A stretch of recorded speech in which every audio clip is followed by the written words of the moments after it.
معاشرے کے اندر وہ فطرانے کا۔ بعض لوگ روزے تو رکھتے ہیں لیکن انہیں اس چیز کا علم ہی نہیں ہے کہ ہم نے فطرانہ دینا ہے۔ کئی لوگ ایسے ہیں جنہیں زکوٰۃ کا تو پتہ ہے، صدقے کا تو پتہ ہے، لیکن انہیں اس بارے میں نالج نہیں کہ فطرانہ دینا آپ صلی اللہ علیہ وسلم کا حکم ہے کہ ہر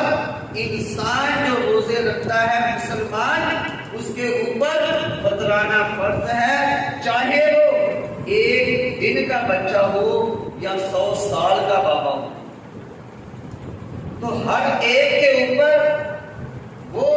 چاہے غلام ہو یا لونڈی ہو، مرد ہو یا عورت ہو، تمام کے اوپر فطرانہ آپ صلی اللہ علیہ وسلم نے مقرر فرمایا، اور فطرانہ ادا کرنا ہر مسلمان کی ذمہ داری ہے، اس کے اوپر فرض ہے۔ جو فطرانہ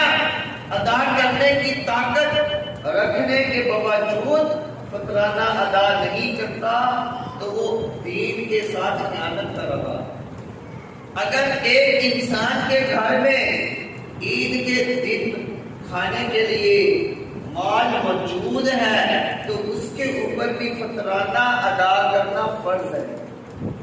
کہ وہ عید کی شام اور عید کے دن کھانا کھا سکتا ہے، اس کے پاس اتنا مال موجود ہے تو وہ فطرانہ ادا کرے۔ اور ہمارے ہاں جب فطرانہ ادا کرنے کی باری آتی ہے تو مولوی حضرات کہنا اس بارے میں شروع ہو جاتے ہیں کہ ہماری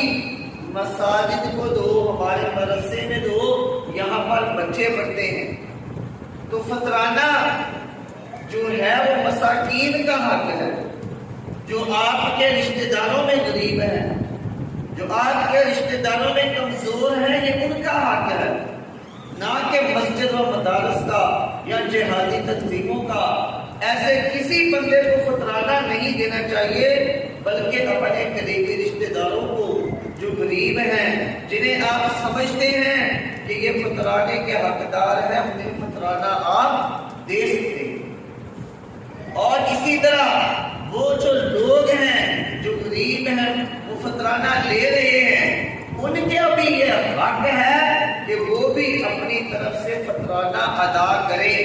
اگر وہ اس کی استطاعت رکھتے ہیں۔ ان کے پاس عید والے دن کھانے کے لیے گھر میں گندم، آٹا یا پیسے موجود ہیں تو انہیں چاہیے کہ وہ بھی اپنا فطرانہ ادا کریں۔ بعض جو فطرانہ لینے والے ہوتے ہیں وہ سمجھتے ہیں کہ ہم تو لینے والوں میں ہیں، ہمارے اوپر فطرانہ دینا فرض نہیں ہے، تو وہ بھی یہ بات سمجھ لیں یہ دین کا مسئلہ ہے کہ فطرانہ ان کے اوپر بھی فرض ہے جو فطرانہ لینے والے ہیں۔ اگر ان کے پاس عید والے دن کھانے کے لیے مال موجود ہے تو اس لیے اپنا فطرانہ اپنے ان بہن بھائیوں کو دیں جو کمزور ہیں، غریب ہیں، مساکین ہیں، تاکہ وہ آپ کے ساتھ عید کی خوشیوں میں شامل ہو سکیں۔ اللہ تبارک و تعالیٰ سے دعا ہے کہ اللہ رب العزت جو 2 مسائل بیان کیے ہیں ان کے اوپر ہم سب کو